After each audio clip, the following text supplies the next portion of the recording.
Okay, बिस्मिल्लाहिर्रहमानिर्रहीम। Exercise है हमारे पास 4.1।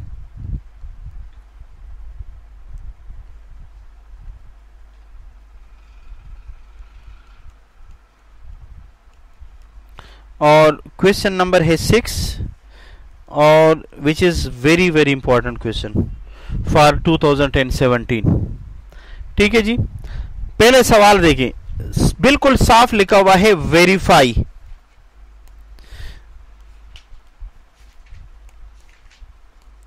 कहते हैं वेरीफाई करो भाई, वेरीफाई करो किसको? कहते हैं आप वेरीफाई करो कि sine theta minus cos theta, cos theta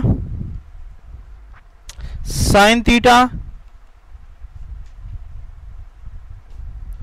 sine theta cos theta minus cos theta और साइन थीटा बराबर है 1001। आप लोगों की याद दहानी के लिए बता दूं, मैट्रिक में हम इसको आइडेंटिटी मैट्रिक्स का नाम दिया करते थे। अगर कोई बूला बटका याद रखे तो इसको 2x2 में कौन सा आइडेंटिटी मैट्रिक्स का नाम हम दिया करते थे। बात समझ में आ रही है? अब हम साबित क्या करना चाहते हैं? We want to prove that the left hand side is equal to the right hand side. Right hand side से वैसे जनरली जब भी हम वेरीफाई करते हैं ना, एक जहन में बिठाएं, तो हम लेफ्ट राइट दोनों लेंगे ना तो हमारे पास आंसर आ जाता है। लेकिन ये वो वाइड सवाल है, अगर आप राइट हैंड साइड लेंगे ना तो आप लेफ्ट साइड को पहुंचने में साल लगा देंगे। एक तो अलग बात है तो उन्हें रटा हुआ हो तो वापस आ जाएंगे स्टेप वाइज, वरना वैसे आप जल्दी नहीं आ सकते। तो लिहाजा इस तरह जब भी ट्रिग्नोमेट्री उसमें फंक्शंस मौजूद हो तो हम हमेशा लेफ्ट से राइट की तरफ जाते हैं। बात समझ में आ रही है?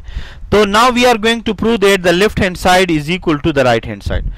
बात समझ में आ रही है Bloch?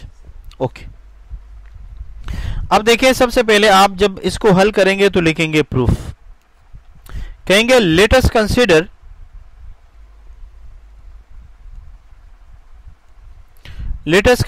The left hand side. Left hand side मैंने लिया भाई, लेफ्ट हैंड साइड लिया तो एक दफा मैं लेफ्ट हैंड साइड को लिखना चाहूंगा। आप लोग जरा देखिए, आप लोगों ने बोर्ड में कैसे प्रेजेंट करना है इस सवाल को। जैसे मैं उतार दूं आपने ऐसे ही स्टेप वाइज उसको करना है। अपनी तरफ से उसमें शोखियां नहीं मारे, वरना जो नंबर देंगे वो भी नहीं देंगे। अब मुझे ये बताएं, मल्टीप्लिकेशन का रूल ये है कि पहले मैट्रिक्स का जो रोज हैं वो दूसरे के कॉलम्स के बराबर हो। यही बोला था मैंने। अब क्या इसमें कितने रोज हैं?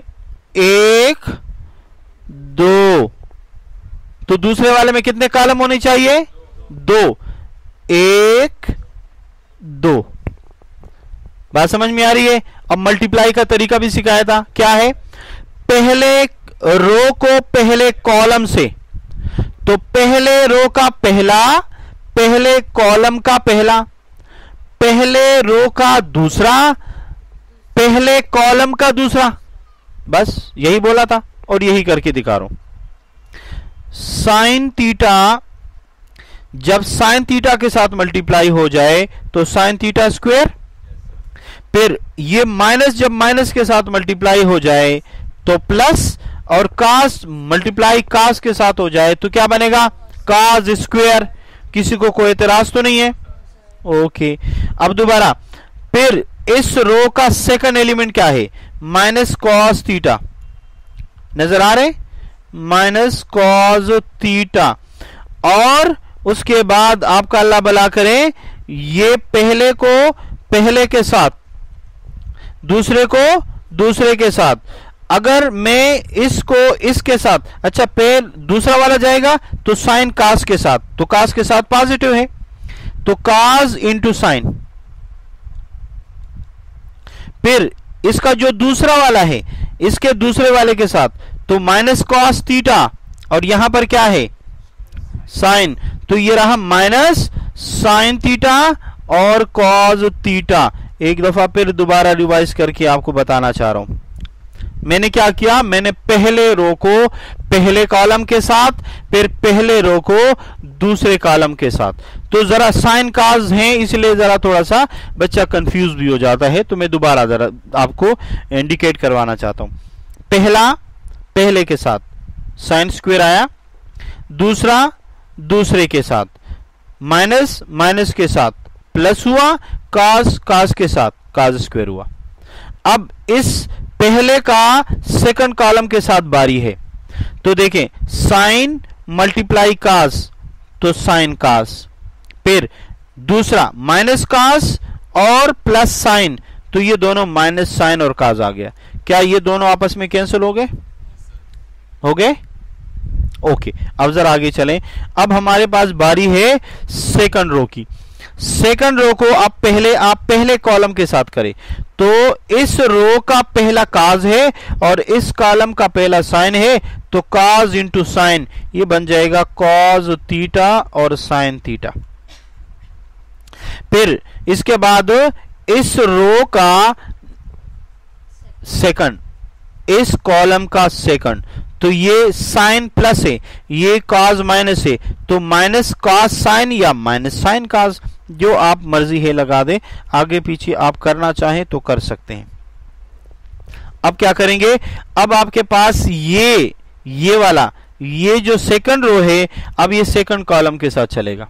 तो कैसे होगा, कॉस कॉस के साथ कॉस स्क्वायर हो जाएगा, और इसके बाद देखें ये साइन है, ये साइन इस साइन के साथ, तो प्लस साइन स्क्वायर थीटा।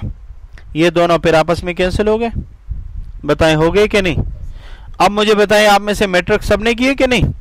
आपके टीचर ने बताया था? हाँ, मैं नोट करवा रहा हूं। Sine square theta plus cos square theta is always equal to 1। किसी को याद नहीं है तो मैं उसको प्रूफ करवा के दे सकता हूं, ऐसी बात नहीं, मतलब कोई मुश्किल नहीं है। लेकिन ये मैट्रिक में आइडेंटिटी है, ट्रिग्नोमेट्री शुरू करने से पहले बताते हैं कि कास का स्क्वायर और साइन का स्क्वायर किसके बराबर है? 1 के बराबर है। तो लिहाजा ये भी 1 के बराबर हुआ और ये भी 1 के बराबर हुआ। तो ये रहा 1, यहां से क्या आया? 0। यहां से क्या आया? 0। यहां से क्या आया? 1। क्या यही है? Which is the right hand side equals to the left hand side, and hence proved. हाँ, अच्छा लगता है ना, जो मकसद आप कर रहे हैं। देखो ना, आपके पास जो आंसर आया है वो राइट साइड पर ही आया ना, तो आपने राइट साइड को हल किया है ना, तो राइट साइड को हल किया तो वहां पर वही आंसर आए जो उसने दिया है, तो इसलिए हमने उसके साथ RHS लगा दिया। Is it clear? ओके।